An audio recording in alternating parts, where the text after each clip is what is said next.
Olá, bem-vindo a mais um podcast Papo com Especialista. E hoje vamos falar sobre protagonismo. E eu tenho aqui convidados muito especiais.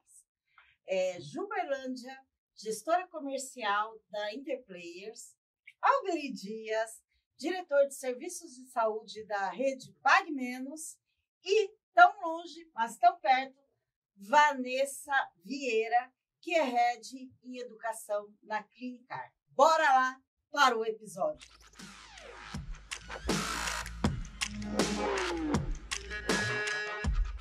Oi, pessoal. Bom, eu sou a Juberlândia Souza. Atualmente estou como gestora de negócios na Interplayers. Sou farmacêutica e quero contribuir aqui um pouquinho com vocês na minha jornada, na minha experiência como profissional na área. Oi, pessoal, eu sou a Vanessa Vieira, Head de Educação da Clinicar, também farmacêutica, e eu queria agradecer o convite e a oportunidade de trocar experiências com vocês. Olá, pessoal, eu sou Alberi Dias, eu sou diretor de serviços de saúde na Pague Menos, farmacêutico também, especialista em gestão de negócios, em finanças. Agradeço a Interplayers pelo convite para bater um papo com vocês nesse podcast Papo com Especialistas. Nossa, que bacana! Aqui nós temos farmacêuticos e acredito que esse papo vai ser muito, muito bacana mesmo. Vocês poderiam contar aqui para os nossos ouvintes um pouquinho da trajetória de vocês, né? Até considerando que todos vocês são farmacêuticos, farmacêutico é uma figura muito importante, né, nesse universo da saúde e bem-estar, né? Conta um pouquinho aí para a gente da trajetória, para os nossos ouvintes conhecê-los melhor. Nós estamos aqui dividindo a mesa com farmacêuticos que não são farmacêuticos atuantes no balcão, né? Então, eu acho que a gente pode trazer um pouquinho da nossa história, né, aqui para os colegas farmacêuticos. A minha formação como farmacêutica, eu tive uma passagem rápida pelo varejo farmacêutico ali no balcão da drogaria, propriamente dito. E aí construí a minha trajetória profissional na área de assuntos regulatórios e compliance. Há mais ou menos 3 anos eu decidi mudar o rumo e traçar uma nova rota, enveredando pela área comercial. Então, mesmo atuando no varejo, eu estive ali nos bastidores, né, na administração e no funcionamento, garantindo o funcionamento das drogarias, e fazendo parte aí desse universo todo muito rico. Bem, compartilhar aqui com vocês a minha trajetória. Eu vim de um outro caminho, eu vim das faculdades, eu vim do mundo da pesquisa e educação. Então, já tinha um chamado para, que a gente chama, né, no mundo acadêmico, a farmácia comercial de farmácia comunitária. Então, sempre isso me interessou, estar perto das pessoas e preparar pessoas para o mercado. E eu senti esse gap durante o meu momento como docente. E aí eu fiz o caminho inverso, né? Fiz mestrado, tranquei o doutorado e senti a necessidade de ir para o mercado, de viver a realidade.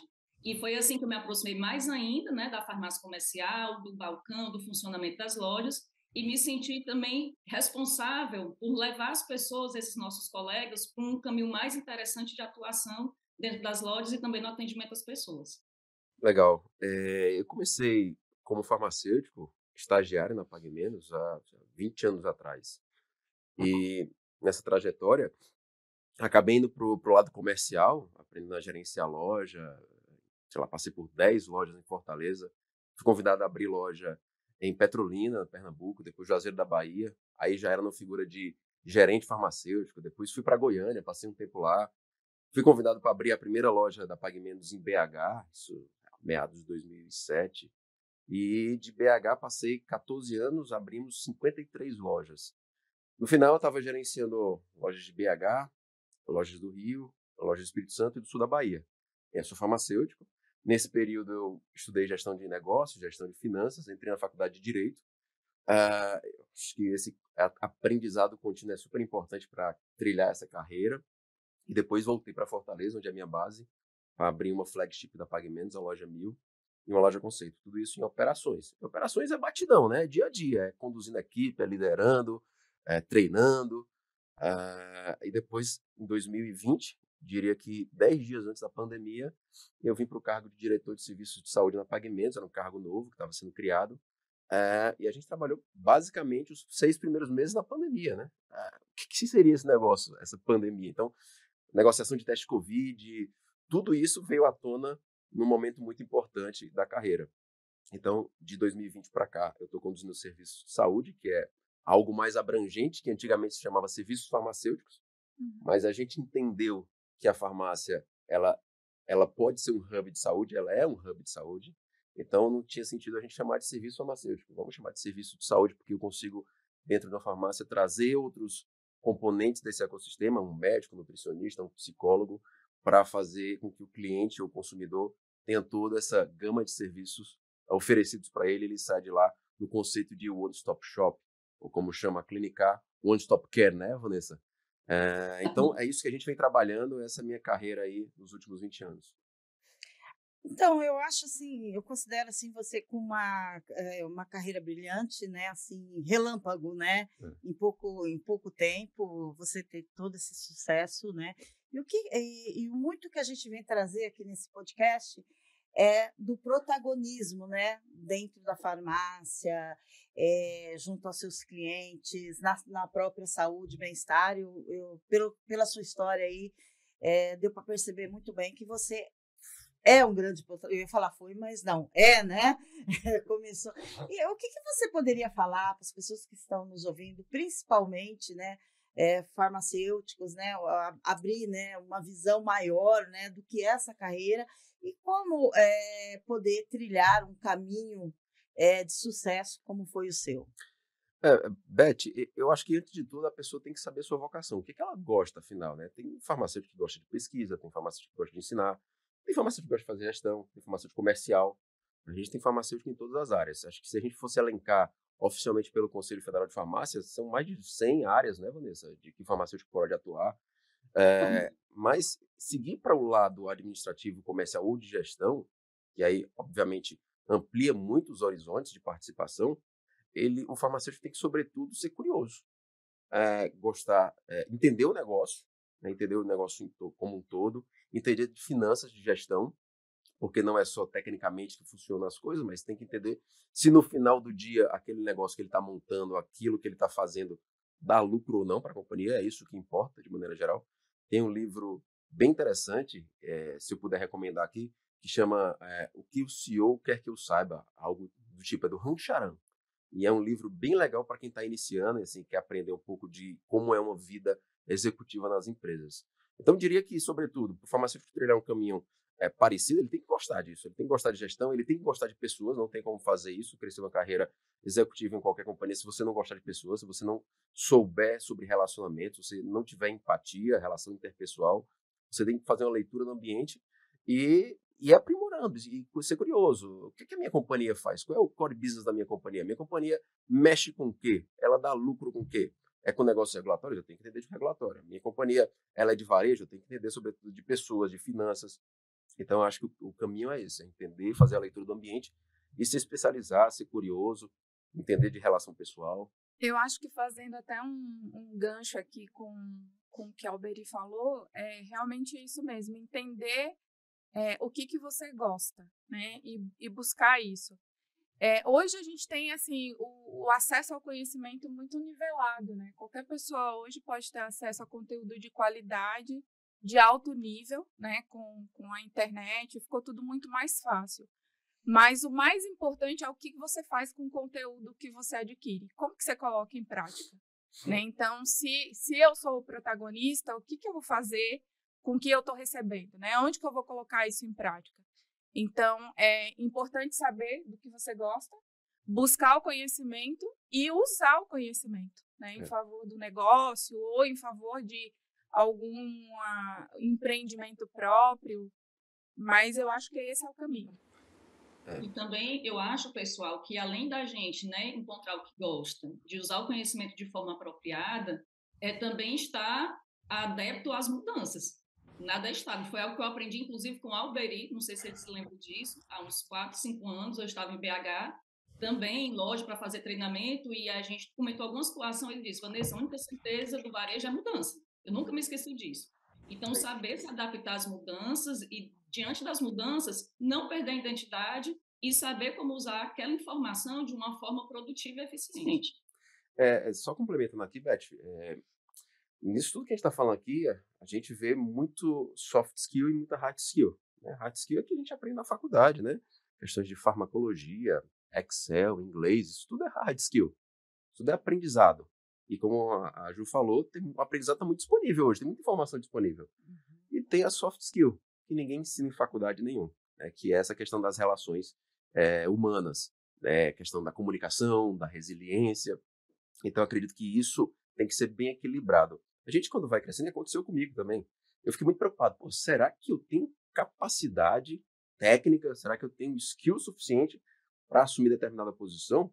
Aí comecei a estudar um monte de coisa, comecei a pesquisar. E depois de um tempo, e depois de patinar bastante, eu vi, tem que ser um equilíbrio entre o hard e o soft. E no final das contas, o que importa mesmo é atitude. Não adianta você ter soft skill, não adianta você ter hard skill. Eu sei de Excel, eu sei de Python, eu sei de programação, eu sei de farmacologia, eu tenho uma relação muito boa com as pessoas, eu sou empático, eu sou carismático, eu sou comunicativo, mas eu não tenho atitude, eu não tenho energia, eu não tenho brilho no olho. Isso, de fato, é que importa. Isso que a gente vê é que faz a grande diferença do profissional no futuro. E é engraçado, né? Nesse momento, né? Eu vejo como essa profissão ela é bem mais valorizada do que foi no passado. Antigamente, não muito antigamente, que eu também não sou tão velha assim, mas você não tinha farmacêutico nas farmácias, né? Depois teve uma lei, até foi um momento que muitas pessoas, olha a história da mudança também, né? Nossa, vai fechar a farmácia porque agora é obrigado a ter um farmacêutico. E não fechou farmácia, pelo contrário, temos muito mais farmácia do que a gente tinha antes. E hoje em dia, a profissão mais valorizada ainda, com a possibilidade, né, de até poder fazer alguns tipos de receita, ainda mais com serviços clínicos. Então, assim, se vê a importância da farmácia, né, no todo, da saúde e bem-estar, mas também, junto com isso, a valorização do farmacêutico, seja esse no dia a dia ali, no farmaco, né? Seja ele na parte de testes laboratoriais, esse tipo de coisa. Então, assim, é uma profissão com muito, muito leque, né? Sem dúvida. Bem abrangente, e eu acredito muito que, não só para o farmacêutico, mas hoje qualquer profissional precisa ser muito adaptável às situações, a momento, contexto. E eu acho que a pandemia mostrou muito isso para a gente, na área de saúde como um todo, né? Nós vimos aí uma corrida das empresas buscando adaptação. Muitas não estavam preparadas para o mundo digital e foi preciso uma corrida para se adaptar, né, a esse momento que chegou para a gente. E quando a gente olha a história da legislação como um todo, a gente vê que esse é o caminho. Porque eu lembro da RDC 44, quando foi publicada, que trouxe tanta coisa nova, né? A gente tinha ali o gestor do negócio assumindo a responsabilidade junto com o profissional, né? O que você trouxe aí, né, Beth? Antigamente a gente nem tinha farmacêutico na farmácia, e aí a lei disse, olha, eu preciso do farmacêutico, e não só isso, o gestor do negócio é tão responsável quanto o farmacêutico, né? E aí a gente começou a discutir nos comitês, né, da Abrafarma na época, estava até o Cassiano que conduzia essas conversas, falando sobre os serviços farmacêuticos, e muitos colegas diziam, isso não vai vingar, isso não vai para frente, isso é fora da realidade. E a gente vê hoje aí um cenário totalmente diferente. Então, não estar fechado para novas oportunidades, ter a mente aberta, ser adaptável, né, ao que o mercado exige, seja como modelo de gestão, seja profissional de saúde. Inclusive, a gente tem o CRF ali desenhando um modelo de farmacêutico 7 estrelas, né? E quando a gente olha ali das competências desse profissional 7 estrelas, a gestão é uma delas, né? A busca do aprendizado, como o Alberi e a Vanessa falaram, também uma delas. Então, eu acho que é isso. Pessoal, outra mudança importante também é por causa mesmo dessa questão regulatória, houve uma validação da mudança de cenário, né, de comportamento, de execução de atividades dentro da farmácia. E aí, nessa obrigatoriedade de ter o farmacêutico durante todo o tempo de funcionamento de uma farmácia, surgiu muita oportunidade. Mas, em contrapartida também, dentro da categoria, surgiu um incômodo das atividades, das atribuições que deveriam ser feitas, cumpridas, por causa da falta mesmo do costume, né? Não existia essa organização. Então, eu vejo uma mudança para os dois lados, tanto para a população, como para o farmacêutico também, para o gestor. E vale a pena ter esse profissional durante todo o tempo de funcionamento. E aí, com isso, se mergulhou o foco, né? Estava focada a atividade durante todo o tempo de funcionamento, e se vê a oportunidade de ir além da dispensação, que a dispensação é o ato, né, de entregar o medicamento, enfim, mediante uma prescrição, a necessidade do cliente ou do comprador. Mas aí o farmacêutico mergulha, vai além da venda de produtos e medicamentos, e a questão regulatória traz a oportunidade de acrescentar mais uma opção de cuidado, que é o serviço farmacêutico. E para isso precisa capacitar algo novo. Então, nós temos vários perfis dentro da comercial. Normalmente é visto assim, a comercial para o farmacêutico. Acabei de sair da faculdade, vou aqui fazer um pezinho de meia, por enquanto, depois vou embora. E aí eles foram entendendo que não é um cenário en passant, é um cenário de mergulho, é um cenário de mais comprometimento. E aí isso foi chamando a atenção e forçando, né, a fina força o farmacêutico mudar essa postura. E aí foi um movimento de fora para dentro. O mercado muda, ele exige um posicionamento diferente desse cara que está lá na ponta fazendo atendimento. Você é um profissional de saúde, tem mais responsabilidade, eu te capacito, e as faculdades não faziam isso. Então, o mercado muda, exige, aí tem esse outro movimento da educação e formação farmacêutica para poder trazer pessoas mais capacitadas para a ponta. Esse aperfeiçoamento da farmácia comunitária, da drogaria, né, da comercial, ele vem numa demanda da própria, como a Vanessa falou, da mudança do mercado. Acredito que a gente está caminhando para algo semelhante ao mercado norte-americano. Quando eu falo isso, então, as farmácias hoje são lojas de conveniência. Você encontra quase tudo na farmácia hoje. Só que a farmácia também tem um ambiente próprio para fazer assistência e fazer o cuidado com a saúde. Eu acho que a gente está trilhando um caminho muito mais parecido com o mercado norte-americano. Não exatamente igual, porque lá é muito liberal, mas mais parecido com o mercado norte-americano do que com o mercado europeu. Excluindo a Inglaterra, lógico. Porque o mercado ali de Portugal e Espanha, que é a farmácia mais que vende só remédio, com a receita, que é uma coisa mais restritiva. Então, como a Vanessa e a Ju pontuaram muito bem, e lógico, os conselhos de classe, o conselho, o CRF, o CFF, vem trabalhando muito nesse aperfeiçoamento da legislação, o farmacêutico vem se aperfeiçoando cada vez mais, o mercado vem exigindo, e eu acho que isso é tendência, né? A farmácia, e todo mundo está falando isso, a Abrafama está puxando muito isso, a farmácia se tornar um hub de saúde, a farmácia não só vender medicamento, mas prover todo o primeiro cuidado com o consumidor / paciente. Dando continuidade na conversa, quando a gente está falando aí de protagonismo, a gente tem algumas situações que às vezes é tratada como tabu, né? Então, o consumidor, ele chega numa farmácia, ele está com um problema de pele e até tá tomando o medicamento corretamente, e se tem uma oportunidade de mostrar para ele que existe uma forma dele, de repente, cobrir aquela mancha, ou algo que aumente a sua autoestima, né, em relação àquele problema, algo semelhante a esse tipo de situação. E aí, a gente falava antigamente, até há pouco tempo atrás, que era uma empurroterapia, né? Agora a pergunta, né, considerando todo esse cenário, isso é uma empurroterapia ou, na verdade, ela é uma nova oportunidade, seja de negócio ou até mesmo de você estar provendo a saúde e bem-estar para aquele consumidor, né? Porque, de repente, há alguma situação de autoestima e ele realmente precisaria de alguma coisa que ele não tem um acesso tão rápido quanto numa farmácia. Beth, comentando a respeito aí do seu questionamento, eu entendo que um exercício que nós, como profissionais, precisamos fazer é essa quebra de paradigma, né? Se nós observarmos, um dos princípios do SUS é a integralidade, ou seja, que eu veja o paciente como um todo, olhando para as necessidades dele como um todo. Então, eu entendo que o farmacêutico, como profissional de saúde na drogaria, precisa ter essa visão do todo.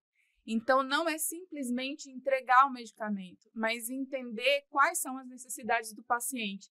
Se naquele momento é uma questão estética e ele vai ter um conforto melhor, por exemplo, cobrindo uma mancha, que seja assim. Ou oferecer um teste clínico para que ele tenha ali mais segurança no tratamento também. Então, a gente tem que pensar que a farmácia é um comércio, existe a venda, mas que a finalidade da venda não é só o lucro, mas atender o cliente de uma forma adequada e que ele se sinta realmente, ele sinta acolhido e tenha essa questão do bem-estar. E no final isso também acaba sendo mais uma maneira de você fidelizar aquele o cliente, consumidor. isso mesmo. Porque assim, muitos anos você tinha aquilo que o farmacêutico, ele era a referência, principalmente em cidades do interior, ele acabava sendo uma referência em relação à saúde nas cidades pequenas. Eu acho que isso tem ainda em algumas cidades, mas eu vejo que também isso está voltando um pouco, né, esse cenário. Até contando uma historinha de quando eu estava no balcão, uma vez eu fui atender um cliente, né, e eu comecei a conversar e, óbvio, oferecendo alguns produtos, e ele virou para mim e ele falou assim, mas você só quer me vender? Eu falei assim, não, o meu objetivo é te vender, mas te vender e te atender da melhor forma que eu puder. Eu estou aqui para te servir, te atendendo da melhor forma que eu puder. E ele ficou chocado com aquilo. Eu falei assim, porque o profissional precisa entender que existe a parte de gestão, a farmácia é um negócio, mas que o papel dele não se limita só ao negócio. Ele está ali também como um facilitador para fornecer essa saúde e bem-estar para o cliente que ele atende. Pessoal, e vocês sabem por que é que começou essa história de empurroterapia? Até essa perda da identidade que a Beth comentou conosco, né? Referência em lugares pequenos, o cara detentor, né, do conhecimento em saúde ali na farmácia. Mas isso foi sendo quebrado por causa das próprias faculdades, professores sem visão de mercado, formando farmacêuticos traumatizados. Então, o que é pregado? Eu fui uma, Alberi também, que a gente é contemporâneo da mesma instituição, a gente escutou muito dos professores, se nada desse certo na vida, a gente ia parar no balcão de farmácia. Então, isso vai denegrindo a imagem, né? E também trazendo, fomentando a ideia de que o comércio é ruim, o comércio em saúde é nocivo, você perde a sua identidade como profissional de saúde. E não tem nada a ver, o médico tem o consultório dele, tem a clínica, o dentista, o nutricionista, negociam tudo isso e ninguém é julgado por causa disso. É o comércio em saúde, existe uma autonomia. Só que a gente não foi formado, isso tem mudado, sabe? Desde 2017, 2018 tem mudado, as faculdades têm mudado porque a demanda mudou, a sociedade já olha diferente.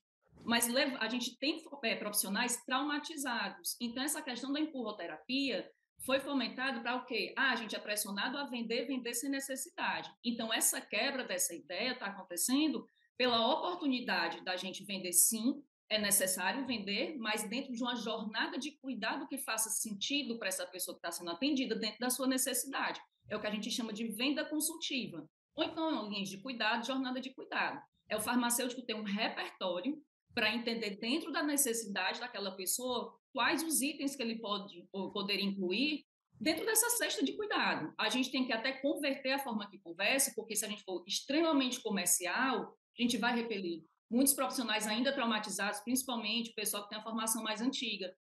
Eu não sou do comércio, então ele é mais arisco para estar na operação. E não é oportunidade de cuidado, como a Ju trouxe também aqui, eu estou lhe atendendo da melhor forma possível e surpreende, encanta. E aí, consequentemente, vai fidelizar. Não preciso nem responder, elas responderam tão bem que...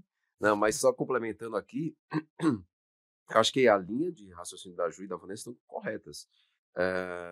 Diretamente, assim, a RDC 786 veio muito mais para reforçar essa questão de que a venda consultiva, como falou a Vanessa, pode ser muito mais assertiva. Vou dar um exemplo. O cara tem um colesterol alto, toma um remédio para colesterol. Ele não tem colesterol alto. Toma Lipcar, sei lá, Creston, tá? E ele vai na farmácia e o farmacêutico faz um teste de perfil lipídico para saber como é que estão os níveis de colesterol dele.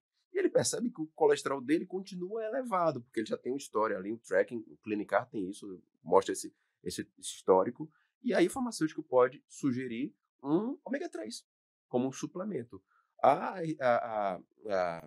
resolução 586 ou a 585 do Conselho Federal de Farmácia, ela permite o farmacêutico oferecer uma lista de produtos. Então, o farmacêutico dentro desse âmbito de atuação, ele pode sugerir suplementos ou produtos que possam auxiliar. Obviamente, a venda, a empurroterapia, como você falou, e como a Vanessa também falou muito bem, era um conceito muito antigo, de quem que ia para o balcão ia só focar na venda.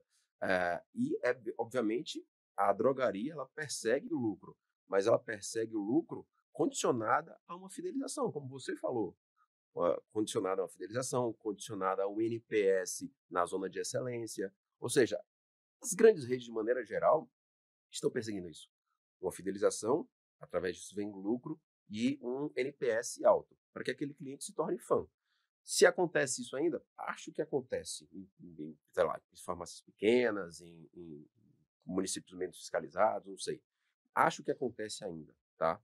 Mas a 786, a RDC 786 vem para reforçar muito mais essa venda consultiva, esse aspecto do farmacêutico quanto à assistência à saúde. Tá? Olha, eu vou falar como consumidora. Eu trabalho na área de saúde sempre do lado da informática, né, da parte de tecnologia, etc. E tal. Mas eu não entendo nada de medicamento, eu nem tomo direito, errado, desculpa aí. Mas não entendo mesmo de medicamento, de suplementos, etc. e tal. Mas assim, como consumidora, se eu tenho algum lugar que me orienta, não me falem qual farmácia vocês trabalham, que eu vou lá, que eu preciso de orientação. Porque assim, isso é muito importante para mim. É muito importante. Tem colesterol alto? Nossa. Isso aí. O que você Vai falou... na Pagamentos que vão te orientar lá. O que você falou para mim foi importante. Foi importante porque é uma coisa que eu não desconhecia. Então, assim, eu vou num determinado local e ele me dá orientação. E da orientação, é a orientação que eu confio. Será que o que ele está falando faz sentido?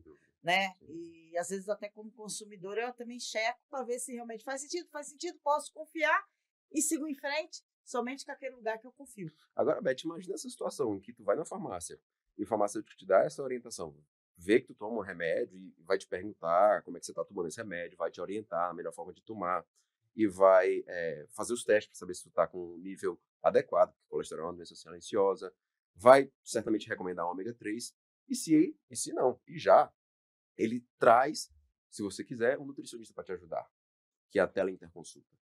Imagina que fantástico essa jornada em que o farmacêutico, funciona como um coordenador, navegador desse sistema, dizendo assim, olha, Beth, eu estou te recomendando uma série de iniciativas, de sugestões, mas você quer falar com o nutricionista para ver o que ele tem a falar sobre isso? Então, uma sala privativa dentro de uma farmácia, tu vai lá e conversa por teleinterconsulta, com fone, câmera, com um nutricionista, que pode ser mais abrangente na recomendação dele. Olha que fantástico isso. E sobre essa questão, só para fechar essa questão da empurroterapia, porque, como eu te falando, a gente, em serviço de saúde, a gente é muito abrangente.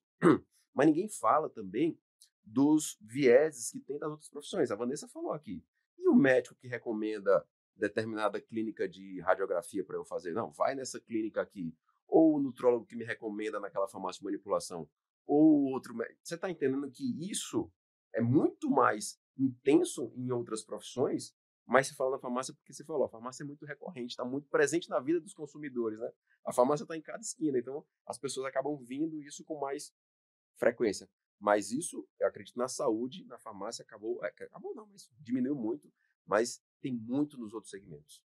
E é uma coisa que, no final da história, o consumidor precisa. Claro, principalmente os consumidores, né, desorientados, tipo claro. Então, assim, tem uma orientação, tem uma confiança, quer dizer, ganha minha fidelidade. Sem dúvida. E você acabou tocando, e vamos puxando aqui os ganchos, né, da conversa, você falou do teleconsulta, né? Sim. Como o protagonismo está nas pessoas e o mercado, ele está com muita oportunidade. Quando é que você pensaria que iria ter uma teleconsulta ou que você poderia dispensar algum tipo de receita, fazer um teste clínico? Como é que você poderia imaginar, pouco tempo atrás, nem muito tempo atrás, né? Eu sempre pareço velho, eu sempre fico falando, tempo atrás, passado, é coisa de velho mesmo. É, mas assim, mas aqui eu curto, sei lá, vamos falar em 5 anos atrás, a gente não tinha tanta oportunidade quanto a gente tem hoje, né? Verdade, sem dúvida. Ou seja, o que a gente discutiu até agora, a legislação está ali dando todo o embasamento para o profissional. No mercado existe a demanda. As empresas querem esse profissional e o consumidor também. Você está carente. Como consumidora, você acabou de falar, eu gostaria muito de ter esse profissional me atendendo. Então, o protagonismo está na mão do profissional aí. É o pessoal assumir o papel que já está, que o mercado precisa que ele assuma e que está disponível para eles. Existe uma demanda muito grande por esse tipo de profissional. Então, eu acho que o farmacêutico precisa se posicionar como. E acaba, assim, para a gente que já está no mercado, está na ponta, olhando para o meu lado de educação e desenvolvimento de pessoas, acaba ficando para a gente essa missão, porque tem a oportunidade, todos os lados gritam pelo posicionamento do farmacêutico mais atuante, que tem esse perfil mesmo do atendimento assistencial, e o cara paralisa.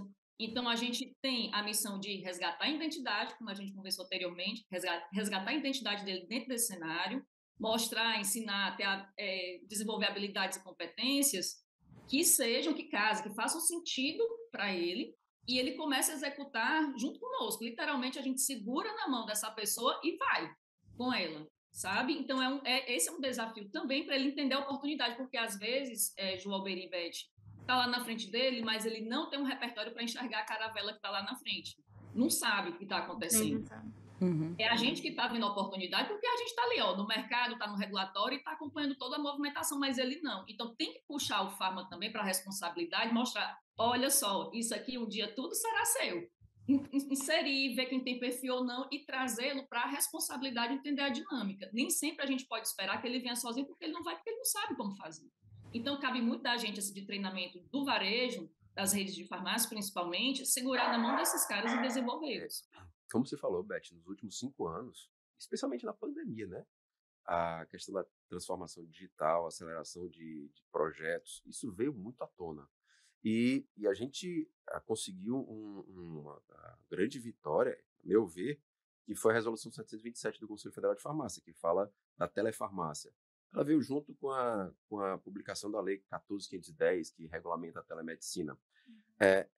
Essas duas leis, essas duas normativas, vamos dizer assim, elas nos deixam muito na vanguarda. Assim, na leitura que eu faço, a gente está, vamos dizer assim, organizando a arquitetura normativa para dar muito acesso à saúde.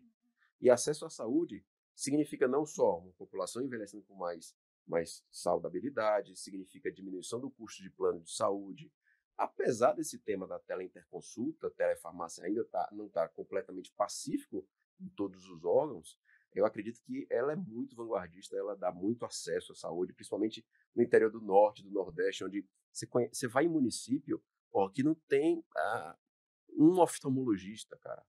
Esse cara pode fazer uma primeira consulta remota para dar uma orientação inicial. Não é papel do farmacêutico. Mas o farmacêutico pode ser o navegador, como eu falei. O farmacêutico pode ser o grande coordenador dessa integração. Você coordena, você integra, você diminui custo. Então, essa transformação digital recente fez com que a população tivesse mais acesso à saúde de maneira geral e esse acesso à saúde vai repercutir lá na frente em diminuição de custo da saúde, tanto pública como privada. Tem muita gente que não está enxergando isso. Inclusive, farmacêutico não está enxergando isso. Como a Vanessa falou, ele tem que assumir esse papel de coordenador. Eu consigo, como um profissional da saúde, saber se aquela situação precisa de um médico, de um nutricionista, de um psicólogo, precisa de um acolhimento, precisa de um tratamento básico aqui.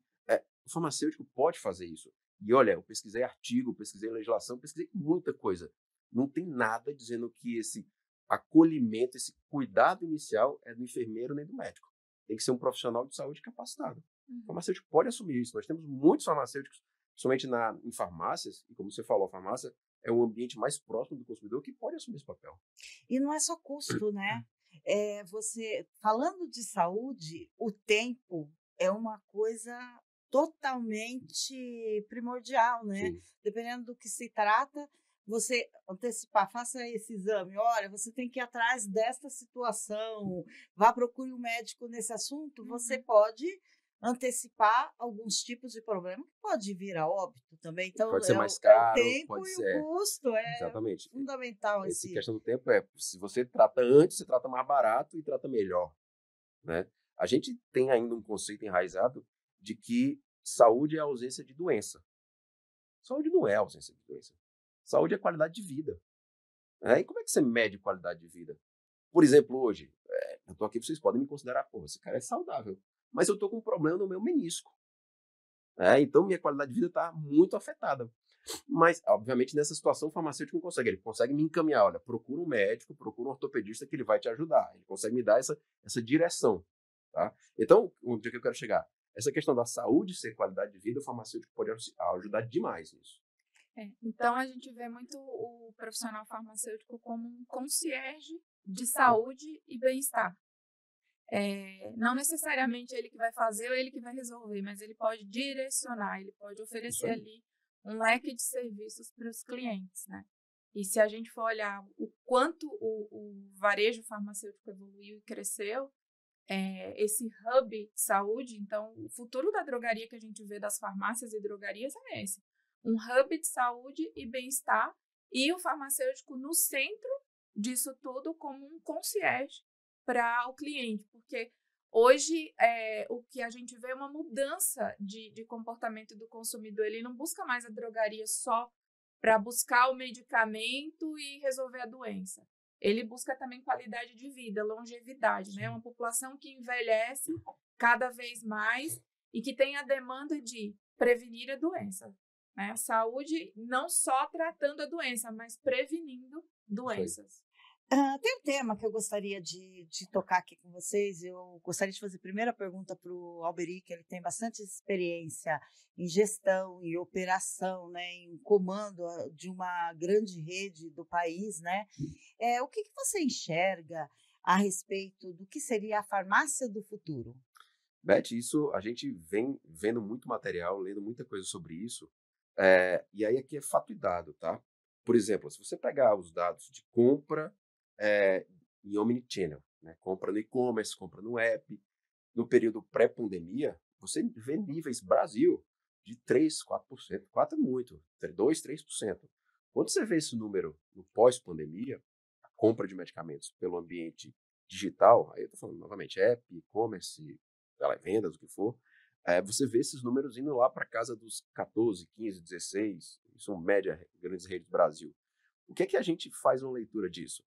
Isso me mostra que o consumidor quer aquela jornada mais conveniente possível. Todo mundo busca conveniência, né? E se a compra é fácil, é fluida, eu vou explorar mais isso. Então, hoje, estamos nos patamares de 14, 15, pode ser que daqui a 5, 10 anos, esses patamares estejam 35, 40, 50. A pergunta é, e aí, a farmácia? Se eu estou comprando pelo app, pelo site, pelo televendas, eu preciso ir para a farmácia para comprar? A resposta é, aparentemente não. E como é que fica essa questão? Porque eu tenho ali uma farmácia, eu tenho um tijolinho, eu tenho tudo aquele quadradinho vendo com caixinha, não precisa mais dessa caixinha, é aí que a gente começa a pensar como é que vai ser essa farmácia do futuro. E essa farmácia do futuro, fazendo essa extrapolação de pensamento, o que é que a gente pode trazer? Que as pessoas vão comprar, de fato, cada vez mais pelo ambiente digital, pelo ambiente online, e a farmácia vai servir como ponto de contato de cuidado de saúde. É aí onde entra tudo que foi falado até agora, da capacitação do farmacêutico, do acompanhamento em saúde, do atendimento primário, da interconexão entre a farmácia e planos de saúde em hospitais, quem sabe até o SUS. A gente pode dizer assim, existe um programa chamado Aqui Tem Farmácia Popular, que a farmácia privada entrega, vende produtos para o consumidor, para o cliente, mas é repassado o valor do governo para a farmácia privada. Por que isso não pode ser feito com serviço? Ou seja, a farmácia privada ser uma extensão de um posto de saúde. Nossa, diminui custos absurdamente para a nossa máquina do governo. Diminui custo, é mais conveniente. Vou te dar um exemplo. Tinha um pescador lá no município perto de Fortaleza que ele era pai de uma secretária nossa, lá de casa, né, que cuidava do nosso filho. E esse pescador, ele tinha, 40 e poucos anos, era diabético, mas nunca se cuidou. Ele tomava remédio para diabetes, assim, um dia não. E um dia, nessas atividades de pegar a jangada e ir para o mar, ele feriu o pé.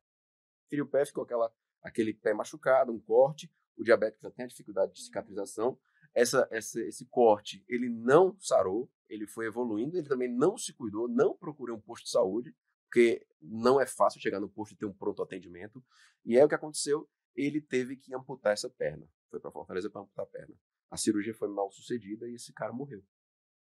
Apesar da tragédia da perda de uma vida, que é uma tragédia para a família, a perda de um cara novo, pai de família e tal, esse cara ficou internado 2 semanas no hospital público. Também gerou um custo para o Estado.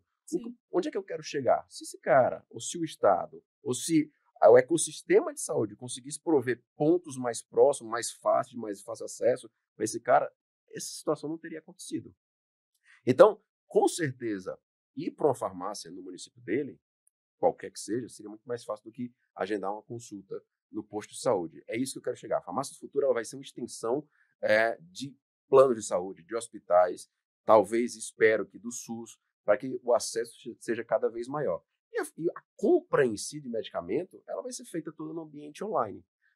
Nós temos alguns impedimentos regulatórios da EDC 344, que não pode comprar controlado, antibiótico, mas isso é questão de tecnologia e tempo. Tá? Tudo se resolve com tecnologia e tempo. Então, nós temos hoje blockchain que dá para fazer rastreabilidade da venda desse medicamento de maneira geral. Agora, como é que o farmacêutico se empodera também de uma situação como essa? Novamente, volto para a fala da Vanessa. O farmacêutico tem que encarar a situação como grande coordenador, e você falou também, como esse grande concierge da saúde, sendo preparado tecnicamente, sendo preparado do ponto de vista de gestão, para trazer atores que façam parte daquele momento, daquele que melhora aquele desfecho. Tá? Então, novamente, o que eu entendo é a farmácia do futuro vai ser a farmácia que vai trazer essa quantidade de serviço muito mais intensa e plugado a outros atores do ecossistema de saúde. E o quanto é importante a tecnologia nisso tudo. Total. Porque, como você bem comentou, o online, os e-commerces, a telemedicina ali no online, muitas vezes conectada, saindo do e-commerce da própria farmácia, né? Sim. Então, assim, são pontos, por mais que o e-commerce, nesse mercado, ele evoluiu, permitindo, inclusive, assinaturas, né, de um produto de uso contínuo, ainda se tem muito a explorar, muito a melhorar que eu falo é no sentido de amadurecer a experiência, porque, queira ou não, tudo isso explodiu há 2 anos, né, 3 anos no máximo, isso explodiu e as pessoas fizeram a entrada. Isso aí. As farmácias, elas entraram do jeito que podia, e agora tem que fazer toda aquela fase, né, do amadurecimento, né, o jeito de se tratar o e-commerce também da mesma maneira como você trata a loja física, né? O cuidado nas atualizações de sistema, a jornada, ela acaba sendo... para as pessoas mais novas, eles entendem que é até mais fácil, mas se você for ver do outro lado, a jornada é mais difícil, porque uma coisa é ter o profissional ali, atendendo no cara a cara, você vê o sentimento, vê que a pessoa fez cara feia, vê que a pessoa está com sentimento de dor. Quem está do outro lado ali digitando, você não está vendo nada, você só está vendo Pedido lá. o pedido que deu errado, esse tipo de coisa. Então, ainda temos essa farmácia do futuro, ela já tem um caminho trilhado, mas ela ainda está numa fase, vamos dizer, aí tem que amadurecer e tem muita coisa nova para vir ainda para a gente nesse cenário. Tem que ser discutido, Beth, também a proteção de dados, que é um tema que está super em voga. Ou seja, dados vai ser fundamental na saúde como um todo. Né? E quando eu digo saúde, toda vez que você vai num congresso de saúde, você tem hospitais, clínicas, laboratórios, médicos, enfermeiros, mas você não vê a farmácia. Você não vê a farmácia quando você vai em eventos de saúde. A farmácia ainda está posicionada como ambiente comercial. Só que a farmácia ela tem uma coisa super importante, que é a ponta da jornada, é a adesão ao tratamento. Eu consigo saber se a Beth está tomando o remédio dela certinho ou não. Porque se você comprou para 30 dias, 31 dias era para você aparecer na minha farmácia, não apareceu. Aconteceu alguma coisa que não apareceu na minha farmácia. Por isso que dados é importante. Então, nesse futuro desse ecossistema de saúde como todo, dados vai ser a coisa fundamental. Obviamente, tem que amadurecer a parte da LGPD, tem que ser respeitada a LGPD, tem que ser transacionados os dados dentro de uma plataforma de interoperabilidade e, obviamente, hospitais, planos, laboratórios, farmácias, todo mundo em prol dessa diminuição do custo, desse desfecho clínico para o paciente o melhor possível, né? O valor entregue seja o melhor possível. Tudo isso gera uma expectativa grande, né, Beth? Principalmente, acho, para você da área de tecnologia. Porque aqui com que tudo que a Alberi trouxe, as oportunidades que tem, né? Essa conexão de vários atores aí que estão atuando hoje de uma forma separada, mas que a gente consegue enxergar no futuro essa interconexão, né? Plano de saúde, drogaria, consumidor, tecnologia. O fato é que a questão dos dados é um fato, vai haver, né? Mas como fazer isso de uma forma segura? E hoje a gente vê várias soluções, né? Inclusive na Interplace a gente tem a questão do PBM, que garante o que ele falou, a adesão do tratamento é uma ferramenta importantíssima para o profissional que está ali na ponta, garantir a adesão, porque muitas vezes esse pescador não fez o tratamento porque o custo do medicamento para ele era algo inviável, né? Assim como a questão da consulta médica que a gente tem hoje, plataformas que permitem essa consulta, né? A questão da compra programada que a gente tem, que é garantir que o consumidor tenha uma espécie de assinatura, né? E a cada mês ele receba ali a cesta de medicamentos que ele precisa para garantir o tratamento. Então a gente vê aí, a gente fica enxergando no mercado um universo de oportunidades e de como isso poderia agregar na saúde, de como isso pode garantir uma melhoria de vida para os consumidores, melhorar a condição de vida, a saúde, o bem-estar e garantir a adesão ao tratamento, evitar essas questões de custo ou fatalmente, como aconteceu, óbito que seria resolvido ele tomando a medicação dele de forma recorrente. E Ju, olha só, Beth, você falou de assinatura. A assinatura é um tema que já está na mesa, ou seja, já acontece, né? No mercado norte-americano nós temos a PillPack, que foi comprada pela Amazon em 2015, 2016. E aí eu pergunto, medicamentos passíveis de ter a compra por assinatura, isso amplia ou diminui a questão da assistência farmacêutica? Porque se você tá lá e não vai mais na loja, eu tenho um amigo aqui em São Paulo que ele disse, faz 3 anos que eu não vou na farmácia, porque eu compro só online. Então tem esse ponto. Mas eu sempre gosto de trazer soluções eu já começo a pensar no problema futuro, mas tem solução para isso. Porque tem gente que pensa, não, mas não pode isso, porque vai... Não, isso vai acontecer. O progresso tecnológico vai acontecer, a gente não pode impedir isso, a gente tem que se preparar para isso. Então eu digo, a telefarmácia, a resolução 787 é um grande passo para isso. Por quê? Vamos supor que o meu cliente que vinha na minha loja todo mês não vem mais porque ele começa a comprar por assinatura. Será que dava para fazer eu mandar uma mensagem de push para ele por WhatsApp, agendando uma teleconsulta para um farmacêutico? E aí o farmacêutico, combinando, já chama ele, faz uma chamada de vídeo para ele e pergunta, tá tudo bem com o senhor? Faz tempo que o senhor não está aqui? Ou seja, são novas relações humanas que vão nascendo. Se eu consigo fazer uma consulta médica, por que eu não consigo fazer uma consulta? Se a gente consegue fazer um podcast aqui, os 3 presencialmente, uma pessoa em Fortaleza, isso aí. Por que a gente não consegue fazer um atendimento farmacêutico? Por que a gente não conseguiria fazer um atendimento? E até assim, atender o consumidor, né? Que às vezes não é só o medicamento, é aquilo da situação do ômega 3. Isso aí. Você tá ali, os dados, de novo, né? Olha como tudo se conecta, né? Então, os dados, nossa, ele tem colesterol, mas será que ele está fazendo um suplemento com ômega 3? Né? Se conecta. SMS, WhatsApp, tudo isso. Então, os dados, a segurança, ela acaba sendo muito importante. A conectividade, né, de permitir essa relação, né, vendo a pessoa assim tão claramente, né, ouvindo bem, né, essa conexão. E um outro ponto seria a própria performance, né? Não adianta você ter um e-commerce que fica caindo toda hora. Claro. Não adianta você ficar implantando versões novas e que você não consegue chegar até o fim da jornada.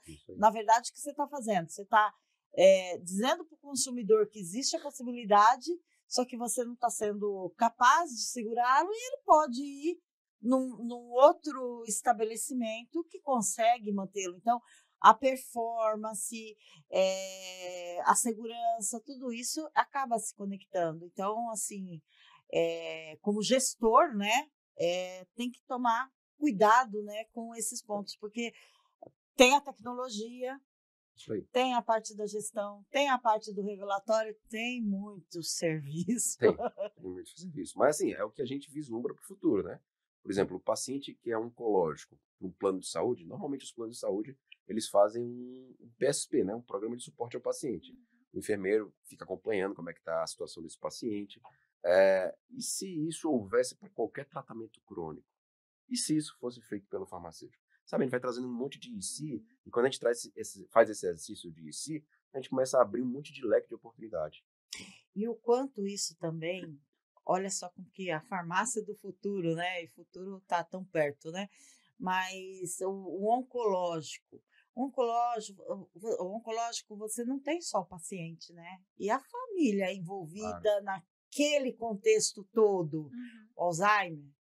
Então, não é só o paciente ele sofre com a dor, e a família sofre com todos os restos, com a conta, com o psicológico e até com excesso de demandas, né, de trabalho, porque você tem que cuidar do doente, tem que trabalhar também, porque você tem que pôr uma conta para pagar, né, e todos esses processos, né, online, avisar, nossa, você não comprou o medicamento esse mês, estou mandando aí para a sua isso casa. Facilita, né?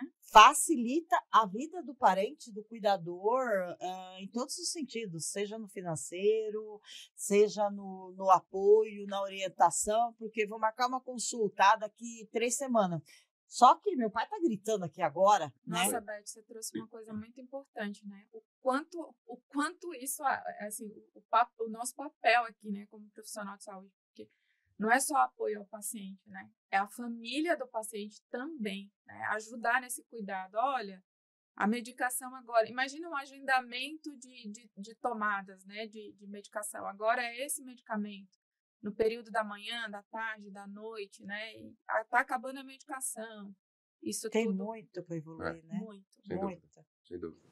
Isso é bem recorrente, pessoal. Não é só assim para as questões que a Beth também trouxe, não. É doença crônica em si. O próprio diabetes tem, a gente percebe, e também a literatura traz isso, fatos e dados. É bastante rejeitado por a pessoa que recebe o diagnóstico. Eu tenho uma doença crônica, não tem cura, tem acompanhamento, vou ter que mudar minha rotina, vou ter que mudar minha cultura, enfim.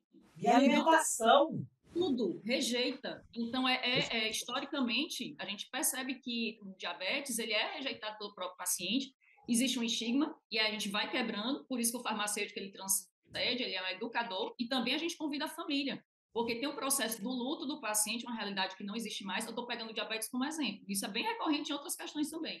E aí a gente aproxima, tem que ter essa sensibilidade para entender quem são as pessoas que ele pode trazer para o circuito para poder ajudar, apoiar nessa questão da adesão, do entendimento, da gestão. É uma gestão da patologia da doença. Então, tem muitas coisas envolvidas, isso é muito delicado. E isso, a gente estava até falando de tecnologia, a pessoa precisa de comodidade, enfim, mas será que isso afasta? Não, a experiência tem que valer a pena na farmácia, para o cara não passar 3 anos sem pisar lá. Então, algo tem que ter para ser excepcional, para valer a pena eu sair de casa, pegar um trânsito, investir naquilo ali, para estar com um profissional que consiga me atender. Então, a questão da aproximação da família é algo que até o próprio Conselho Federal de Farmácia, ele traz na resolução 585, o farmacêutico é do indivíduo, da família e da comunidade, ele repete isso direto. Então, tem muita oportunidade, Beth, para poder a gente trazer a família, fazer o entendimento do que eles precisam, e aí a gente inclui na cesta de cuidado não só aquela pessoa que iniciou, né, como sendo a centralizada, a gente expande para todo o ambiente dela. E aí muda a experiência, né? Farmácia, ambiente de saúde, com certeza. E olha só como é ser protagonista, né? Não é só a parte do negócio. No final, é um papel social. Isso aí. Que está sendo desempenhado de alguma forma, com gestão, com tecnologia, com tudo isso. Vai muito além da porta do lado de dentro da farmácia ou do site que você entra, né? O quanto isso tudo é importante para a sociedade. Tem um case bem interessante que aconteceu em Recife, é um acontecimento recente, deve fazer 2 meses, em que teve um cliente que era recorrente de uma loja, e o farmacêutico sempre percebia uma vontade muito grande desse cliente, que eu já conhecia, de urinar. E ele falou, tô achando estranho, vamos fazer um teste aqui de hemoglobina glicada, e percebeu os níveis dele muito alto. E o farmacêutico falou assim, olha, se fosse você eu procuraria um médico agora e tal. E aí o consumidor volta na loja, faz um vídeo agradecendo ao farmacêutico, dizendo assim, olha, eu fui no médico por recomendação sua, eu sou diabético, eu não sabia que eu era diabético, o médico já me passou uma série de medicamentos, então se não fosse pelo farmacêutico aqui, minha situação poderia estar muito pior e tal. Então, acho que cases como esse tem vários espalhados pelo Brasil diariamente, né? Como eu volto àquela fala, o farmacêutico plugar em vários profissionais de saúde para resolver um problema ali do paciente, já que ele é bem recorrente, já que ele tem bastante contato com o consumidor barra paciente. Mas, Alberi, me conta uma coisa. A Pague Menos, ela é uma referência, uma das maiores redes, né, do país. Ela é bastante pioneira, inclusive em serviços clínicos e em vários tipos de inovação que ocorreu ao longo do tempo, né? Com isso, ela acaba tendo uma estrutura, todo um processo, várias pessoas envolvidas nesse cenário, né? Mas me conta, e a farmácia independente ou uma pequena rede, como é que ela pode aplicar tudo isso que nós falamos até agora? Beth, ótima pergunta. Olha, a PagMenos começou com o Clinic Pharma por volta de 2016, né? Como você falou, a gente foi pioneiro nessa questão do consultório farmacêutico, encabeçado à época pelo Dr. Deusmar, e aí hoje todo mundo compra a ideia, tanto o Conselho de Administração, o Cileva, todo mundo sabe da importância. De 2016 para cá, a gente teve muito aprendizado. O que eu estou dizendo a gente criou o consultório e estava traçando um caminho. E de alguns anos para cá, a gente começou a perceber que não era esse o caminho o melhor, e sim começamos a traçar outros caminhos. Eu vou te responder, mas não posso dar o molho secreto, tá? O ponto é o seguinte, a pequena farmácia ela pode se aproveitar disso como um complemento de jornada. Tá? O que eu quero falar é o seguinte, além de você colocar serviços que sejam aderentes ao teu público-alvo, ou seja, se eu atendo muito diabético, eu coloco testes relacionados a diabetes. Eu preciso ter uma inteligência por trás disso. Eu preciso saber que ali eu preciso colocar hemoglobina glicada, fazer a glicemia capilar. Se eu tenho um público que consome muita vitamina D, eu coloco teste de dosagem de vitamina D. Se eu tenho um público que consome muito hormônio de tireoide, puran, sintroide, eu coloco teste que faça dosagem de hormônio direto. Percebe que eu começo a associar o serviço com o produto vendido. Ou seja, eu vou adequando o meu serviço ao público-alvo daquela farmácia. Só que o grande segredo, e olha só, o grande segredo, gente, não é só isso. É complementar a jornada. É fazer e medir, principalmente, o quanto de produto eu estou vendendo. Ou seja, novamente, se eu tiver o serviço como um fim nele mesmo, eu vou ter que ter uma gestão e um comportamento muito parecido com o de clínica. Aí eu preciso entender como é que é uma jornada de clínica puramente de serviço. Mas como eu sou um varejista e as pessoas hoje procuram a farmácia para comprar remédio, eu tenho que inserir aquele consultório dentro de uma jornada de varejo. Ou seja, linkar serviço e produto é um primeiro deles. E segundo, medir o quanto desse serviço está incrementando na venda de produtos. Não é fácil. Não é fácil, porque você tem que ter um treinamento muito adequado, tem que ter uma gestão de dados muito apropriada para isso.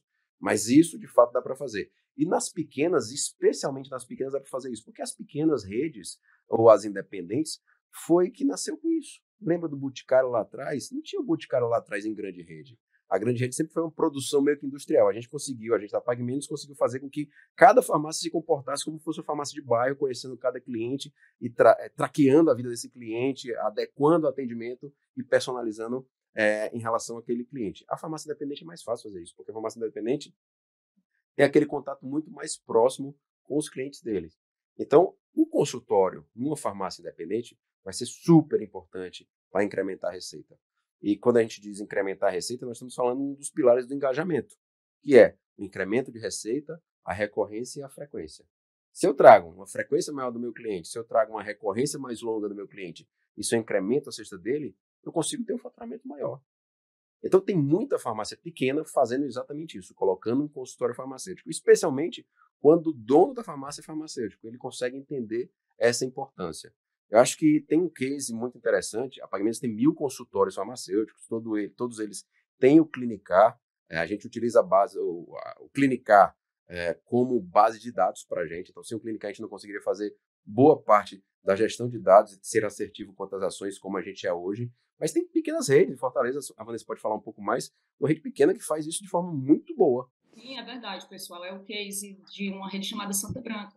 Tem poucas lojas, um pouco mais de 10 lojas, e é cliente da Clinicar, e é algo que a gente compartilhou em todas as nossas redes sociais, que foi justamente essa visão de trazer o serviço para incrementar a venda de produtos e medicamentos. Então, eles investiram bastante. Primeira coisa, foi em treinamento. Muita oportunidade, também entendendo o bairro ali onde a farmácia estava situada para ver as necessidades, então a forma de clusterizar. Então, essa visão de ver a necessidade, o que é que a gente vende mais aqui, qual é o perfil desse público aqui nesse lugar, e aí a gente incrementa com esse serviço, mas a gente precisa capacitar. Então, eles treinaram os farmacêuticos não só para serviço, mas também para prescrição farmacêutica. Tem muita oportunidade de prescrição, de MIP, e trazendo esse conceito de jornada de cuidado. Então, o grande diferencial deles foi isso, uma campanha também de desenvolvimento de farmacêuticos acompanhado, e eles fizeram essa visão, o estudo, antes e depois de treinamento, o que tinha acontecido com as vendas. E teve um crescimento muito importante. Então, o farmacêutico da Santa Branca, ele teve um repertório, hoje tem um repertório bem aprofundado, ele faz o atendimento, ele sabe onde encaixar aquele serviço, necessariamente de uma forma interessante para o paciente, ele expande essa cesta e tem vendido muito mais produtos em cima de algo justificado pela prescrição, ou seja, existe uma segurança na entrega desse produto. Então, uma geração de valor gigante, é uma rede muito bem vista, inclusive é uma rede de farmacêuticos, de um casal de farmacêuticos, que tem bastante destaque aqui dentro. Então, realmente tem todo um diferencial a gente trabalhar dessa forma. E aí, usando aqui pegando o gancho do Alberi e da Vanessa, a Interplace como um hub de saúde pode ser um grande apoio, tanto para o independente como para as grandes redes, né? A gente falou de diversas coisas aqui, mas eu gostaria assim, de resumir aqui. A gente falou de adesão ao tratamento, né? Uma ferramenta super importante, como a gente já disse, é a questão dos PBMs. Então, hoje a gente tem o portal da drogaria aí, com vários laboratórios, em que tem o programa da indústria que facilita para o paciente esse acesso ao medicamento. Para o varejista, tem a questão desses produtos terem um ticket médio alto, então é garantia de maior faturamento, agregar mais produtos na cesta, fidelizar esse cliente. Então, portal da drogaria e a Interplace oferecendo essa oportunidade para os varejistas.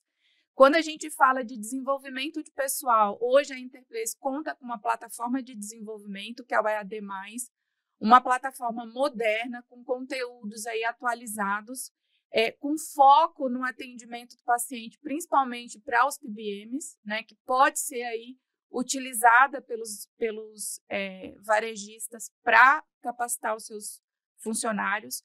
O compra programada, que é essa questão da assinatura e recorrência de compras, né? Então, a Interplace tem diversos produtos que podem auxiliar, né, sejam independentes, sejam as grandes redes, nessa gestão, nessa melhor gestão do atendimento ao cliente.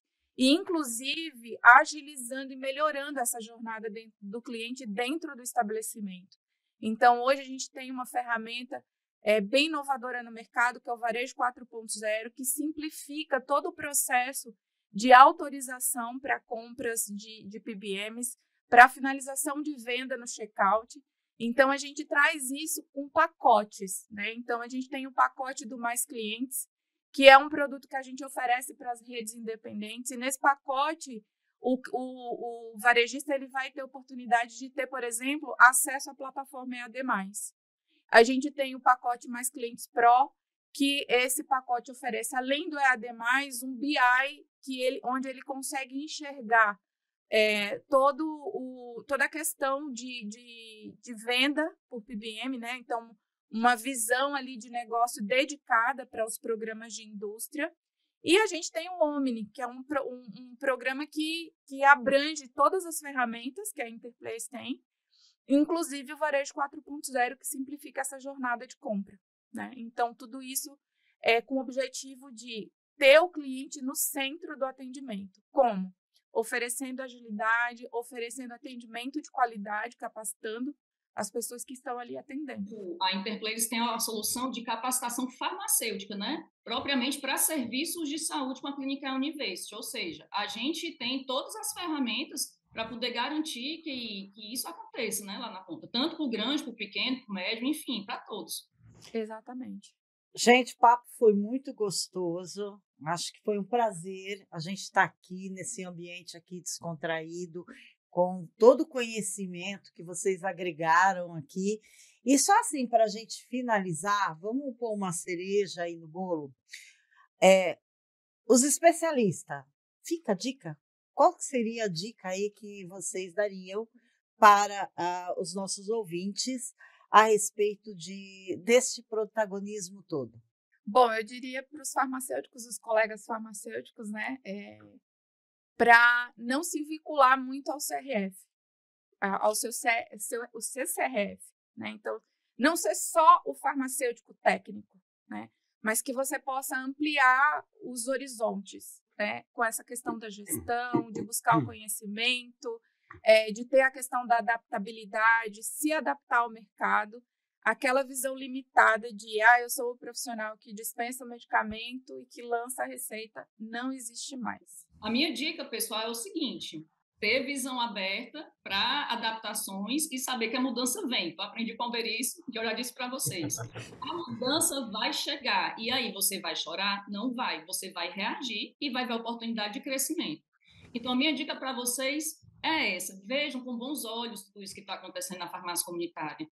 Dessa mudança para a ramo de saúde. Isso não é uma sobrecarga, pelo contrário, é um protagonismo, como a gente está trazendo aqui. Vocês no centro disso, junto com o paciente, trazendo oportunidade, fazendo interconexões com outros profissionais de saúde. Então, isso gera muito valor e é algo que a gente brigou bastante no passado.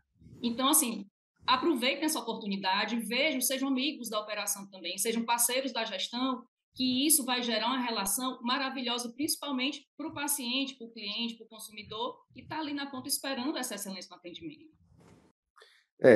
Minha dica vai ser relacionada com a pessoa que está aqui nos ouvindo, nosso ouvinte, encontrar o seu propósito. Qual é o teu propósito? O que te faz acordar às 6 da manhã e sair de casa? O meu propósito é desenvolver muito mais esse ambiente de saúde como um todo. E pegando um pouco da fala da Ju, não me atendo só às limitações do que a profissão diz que eu tenho que fazer, mas eu vou um pouco além, eu estudo um pouco mais, eu me relaciono com outras pessoas, eu me relaciono com pessoas que não concordam comigo, isso é super rico, e isso só fortalece o meu propósito. E trabalhe na empresa que tem um propósito alinhado com o seu, isso é super importante. O propósito da Pague Menos é fazer com que as pessoas vivam a vida plenamente, e está super alinhado com o meu, porque eu procuro ter uma rotina saudável, eu procuro fazer com que as pessoas tenham mais acesso à saúde, através de atitudes inovadoras, através do Open Innovation, através de soluções internas. Então, minha dica é essa, é procurar o teu propósito e ter o teu propósito alinhado com o propósito da tua empresa, da empresa que você for montar, enfim. Muito bom. Muito obrigado. Prazer em tê-los aqui. Foi muito bom esse papo.